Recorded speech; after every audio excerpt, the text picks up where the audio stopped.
Hi, Advanced Algebra 2. This is Mrs. Langford, and I'm going to go over some Concept 41 notes. This is now solving rational equations.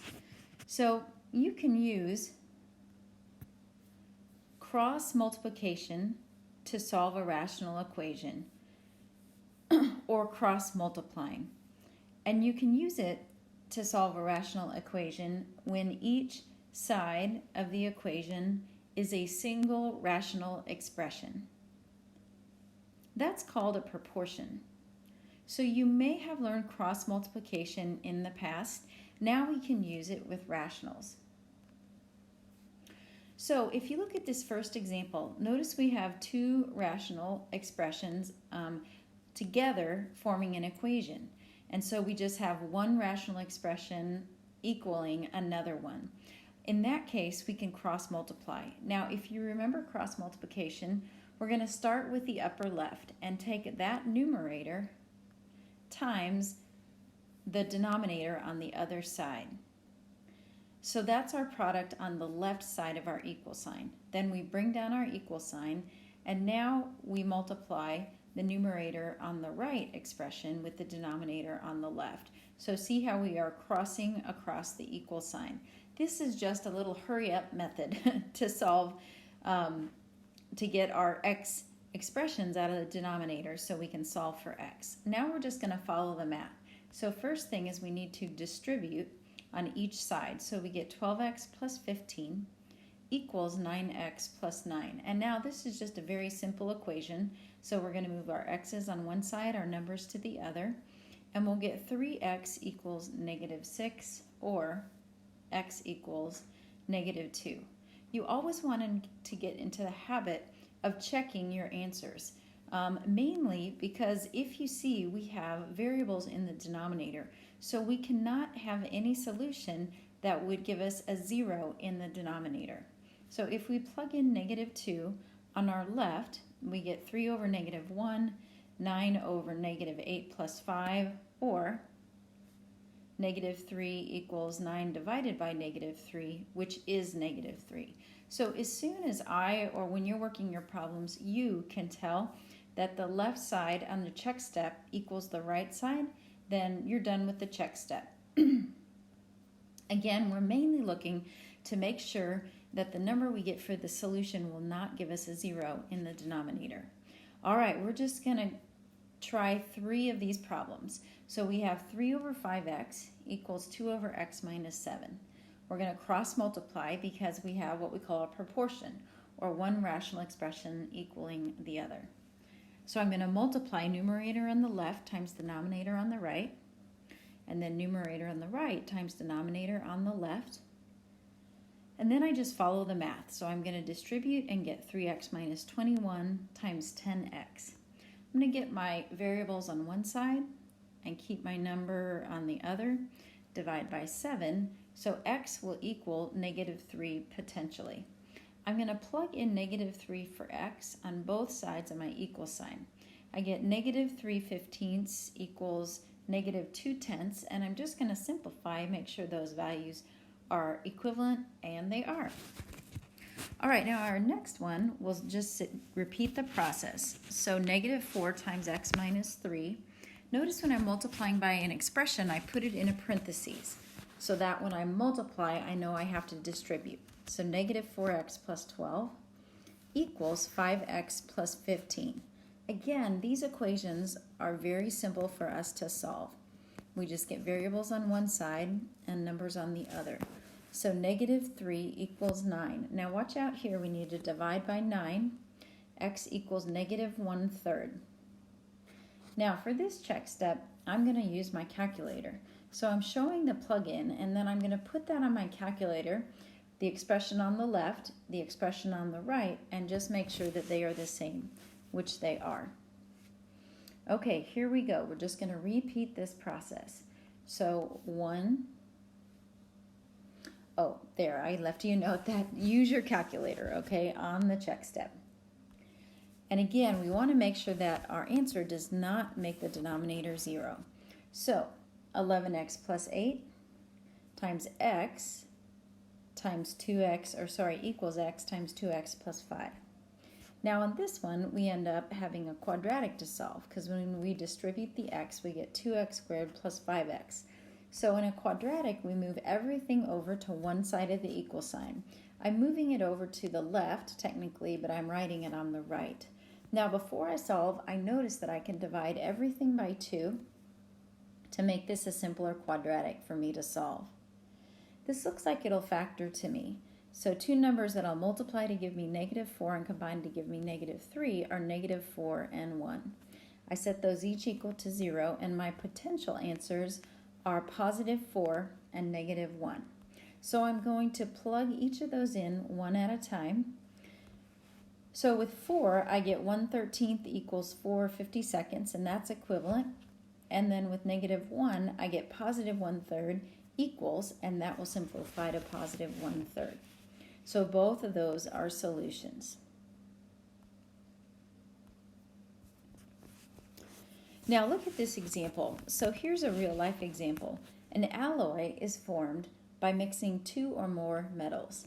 Sterling silver is an alloy composed of 92.5% silver and 7.5% copper by weight. All right, here's your situation. You have 15 ounces of 800 grade silver, which is 80% silver and 20% copper by weight. So that's what you have. What you're trying to find is how much pure silver you need to mix in with that 800 grade silver to make it sterling. So to increase the percentage of silver to 92.5 and decrease that percentage of copper to 7.5%. So the first question you want to ask yourself is, okay, with that 15 ounces of 800 grade silver, how much of each metal do you currently have? So of those 800, of the 800 grade is 80% silver. So of those 15 ounces, 80% of that is 12. So you have 12 ounces of silver. 20% is copper. So 20% of 15 is 3. Okay, now you know how many ounces of each you have with your 800 grade silver. So to answer this next part, how much pure silver should you mix?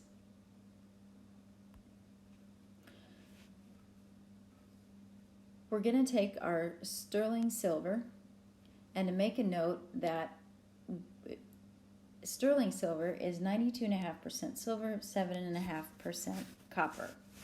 So we're going to set up a proportion, okay? And we're going to say that the percent of copper, which is 7.5, well, first of all, I'll just write it in words. The percent of copper will equal, now percent is just, you always figure a percent by part over whole. So we have the copper weight, WT stands for weight, compared to the total weight. So we know that the percent of copper that we want is 7.5%, or we can write that as a fraction, 7.5 over 100. And then we set that equal to the copper that we currently have, 3, compared to total weight. Well, right now we have 15, but we're trying to figure out how much to add to it.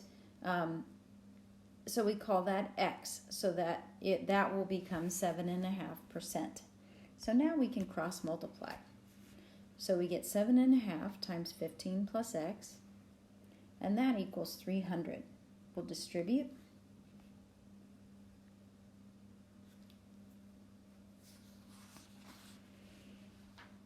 So we get 112.5 plus 7.5 equals 300.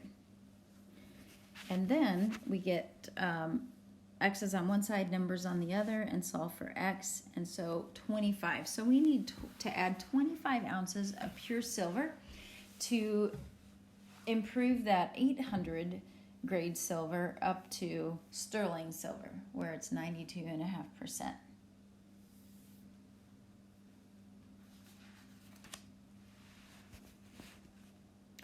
All right. So sometimes you will not have a proportion or one rational function equaling another. And so we can use another method to solve a rational equation. So when it is not expressed as a proportion, one rational expression equaling another, you can solve by multiplying each side of the equation by the least common denominator. So this is a lot like the method that you learned in the last concept to simplify a complex fraction. So to do this, if you look at example 3a, notice we have two rational expressions being added on the left equaling 1.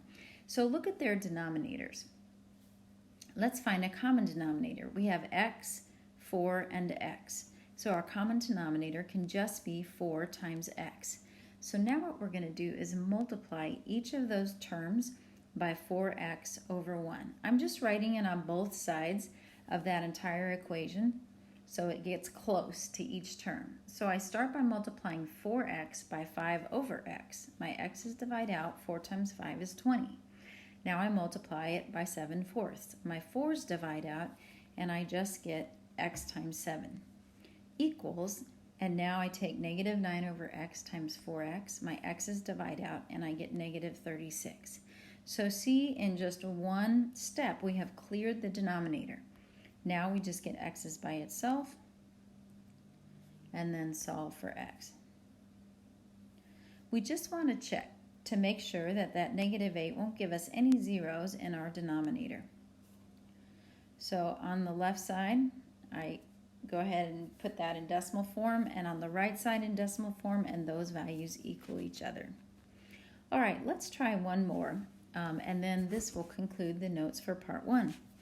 So notice in this we have 1, which has a denominator of 1, minus 8 over x minus 5 equaling 3 over x. So our common denominator will be x and x minus 5, one of each of those terms.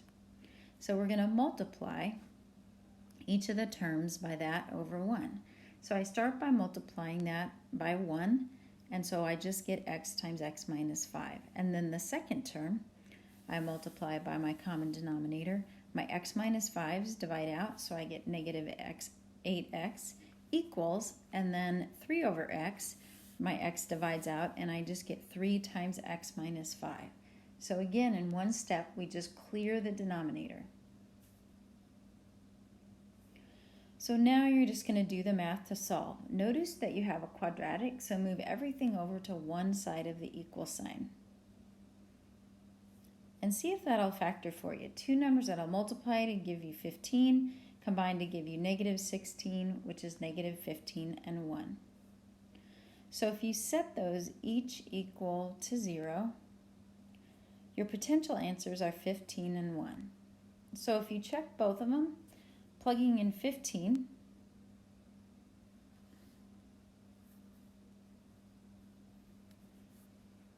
I did that on my calculator, and the left side equals the right side, and then plugging in 1, the left side equals the right side.